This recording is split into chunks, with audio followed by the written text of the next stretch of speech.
de la UNAT. A continuación, pues, queremos conocer un poco tu experiencia con todo el tema de despojo de tierras. Existen varios modelos que han venido desde la época de la colonia. Está el extractivismo, el tema de la megaminería, el tema de despojo de tierras, de recursos naturales, entre otros. Quisiéramos saber a través de tu experiencia en algún territorio específico qué has podido ver y de qué manera se ha estado trabajando el tema. Bueno, Mayra, muchas gracias a tus compañeros y al profesor por esta tarea. Pues yo tengo una experiencia en temas de restitución de tierras y aquí lo primero que hay que decir en términos de Colombia, Colombia es un país que ha sido despojado históricamente. El primer despojo que podemos decir es el despojo que vino con la colonia, porque digamos que cuando llegan los españoles, pues se llevan todo el oro y todas las riquezas que tenemos, digamos, en Colombia y aniquilan a las comunidades étnicas, que ahí podríamos decir, se dice desde el pensamiento de colonial, que hay un despojo cultural al país, ¿sí? Como tal, ¿sí? El no reconocimiento de que los indígenas aportaban a estos ejercicios, ahí se hace que hay un despojo, digamos, cultural, material y político también, por las formas de organización, la ingeniería, por ejemplo, esos sistemas de riesgos que habían en el Caribe colombiano con los cenúes y que se pierden en el proceso colonial. Ya en la época reciente, digamos, en Colombia, se puede decir que primero, pues las tierras en Colombia, justamente cuando llega el modelo español, lo que llegan son haciendas, como las haciendas azucareras que hubo en el Bolívar, las haciendas mineras en el Cauca, azucareras también en el Valle del Cauca, las haciendas en minería en Novita, en el Chocó, y digamos que esas haciendas, ese modelo de hacienda, es un modelo que lo que hace es arrasar, digamos, con toda la riqueza cultural que había allí. Entonces, eso es para tenerlo como referente o marco histórico cuando empieza la reforma agraria en Colombia, y con el modelo de reforma agraria y con el INCORA se empiezan a dar tierra a los campesinos que no tenían tierra porque eran unos grandes latifundios. Sin embargo, al final de los 70, digamos, en el periodo de la reforma y de la creación del INCORA y de planeación nacional, que es como el mitad de los 50 con Revolución en Marcha, Rojas Pinilla también que entra como en ese proceso de transición, luego viene el Frente Nacional y allí en Colombia empieza a haber un modelo de un primer despojo, que es el de primarización de la economía, y en ese despojo, ¿qué es lo que ocurre en Colombia? El conflicto armado ocasionado por los grandes terratenientes, por ejemplo, tú me dices un ejemplo, entonces, por ejemplo, en María la Baja, todo el sector de María la Baja, está lo que denominó la Comisión de la Verdad como la tierra arrasada, ¿sí? Porque lo que hizo el modelo fue sacar a todos los campesinos y ahí empieza los megascultivos de palma africana, ¿sí? Ese mismo modelo está en los llanos orientales, en el Meta, y en el Pacífico Nariñense, en Tumaco, donde empezaron a sembrar palma, ¿sí? Entonces ahí es un monocultivo, ¿cierto? Y hay un despojo real de tierras, ¿sí? Entonces, ¿por qué? Por los grandes monocultivos y las grandes extensiones. ¿Quiénes los sacaban? Pues los grandes terratenientes, dueños de estos.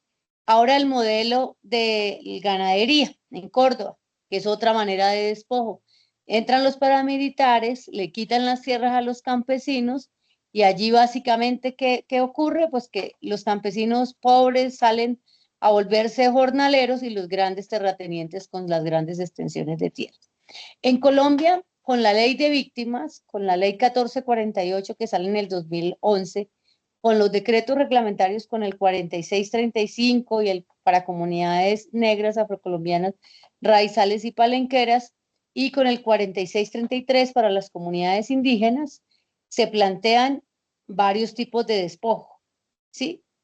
Hay una cosa que es el abandono, cuando la gente sale de su territorio, por ejemplo, en el Chocó, que salió el 80% de los chocuanos salieron, o del Pacífico nariñense salieron desplazados, ese es un tipo de despojo, ¿cierto? Abandonaron su tierra y al abandonar su tierra, pues entraron diferentes grupos armados que fueron los que los hicieron salir para colocar proyectos, por ejemplo, en el atrato, la minería ilegal, ¿cierto? Que entraban con maquinaria sin ningún título minero por parte del Estado colombiano, y ahí ese abandono ayudaron a que la gente abandonara sus tierras allí.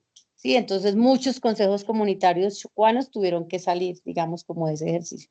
Entonces, esto es para verlo a la luz de hoy, cómo el Estado va a resarcir, a repartir lo que sucedió, por ejemplo, en Tibú Norte de Santander, cuando llegaron esas grandes extensiones de proyectos de multicultivos que sacaron a los campesinos para sembrar coca, por ejemplo, que también la coca es una manera de desplazar y de despojar a los campesinos de su territorio. Entonces, esos modelos lo que están llevando es a la precarización del campesino, porque el campesino al final sale de su tierra y se vuelve un jornalero. Entonces, esos tipos de despojo existen en Colombia, pero también hay otro tipo de despojo que en Colombia poco hablamos, que es el confinamiento. ¿Y por qué el confinamiento? Por ejemplo, hablemos de comunidades indígenas o comunidades negras afrocolombianas raizales y palenqueras. ¿Qué es lo que ocurre? Que la gente está en su territorio colectivo, que es inembargable, imprescriptible, inalienable, ¿cierto? Y ahí entonces en ese territorio colectivo se supone que nadie puede entrar y demás. Los grupos armados entran, se cogen una cuenca para que se vuelva un transporte, digamos, de los cultivos ilícitos y demás. ¿Y qué es lo que ocurre?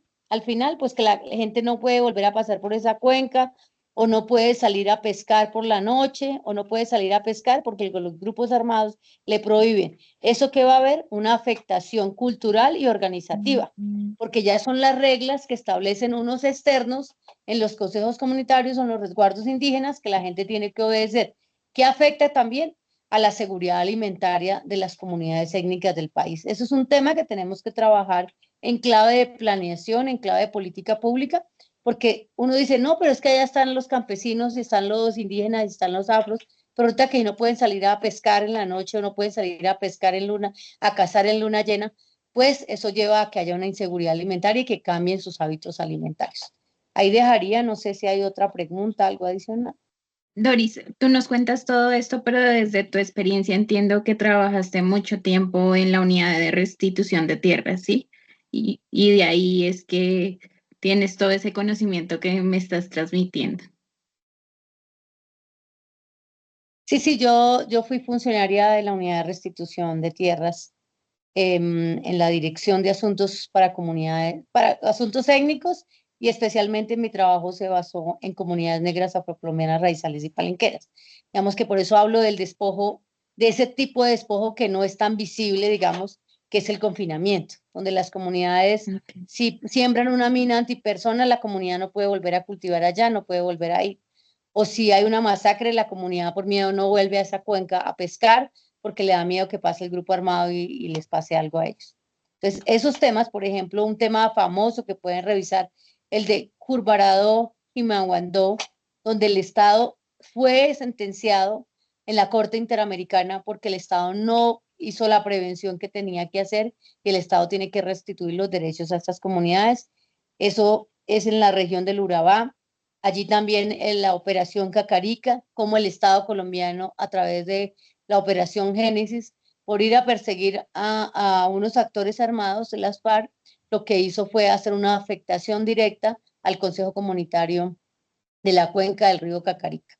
Entonces son temas que hay que seguir trabajando, que el Estado todavía colombiano ha perdido esas batallas, y que es importante el reconocimiento de los derechos territoriales étnicos.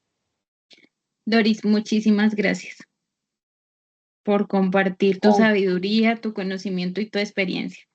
Y que No, tengas no, muy buena cualquier noche. tema es un tema de seguir trabajando, es un tema que el país está en deuda, digamos. La unidad de restitución, por ejemplo, lo que hace es una unidad administrativa, como para cerrar, es una unidad administrativa que lo que hace es ayudar a que las comunidades, tanto campesinos como comunidades negras o comunidades afrocolombianas, raizales y palenqueras e indígenas, demanden al Estado colombiano. En este momento, para comunidades negras, solo han habido 6 sentencias, sí, del Estado sentenciado, pero ya hay en etapa judicial más de 200 demandas que en algún momento van a salir, y que ahí hay que Ok. pensar un poco en estos temas territoriales para realmente la pervivencia cultural. Sí, ese despojo cultural que a veces no vemos, el despojo de que les decían a las mujeres, tiene que salir a bailar porque es el comandante, y esa mujer digamos, el tema de la violencia sexual, esa mujer, que es otro tipo de despojo en el cuerpo, esa mujer después que bailaba con un comandante guerrillero, pues nadie la volvía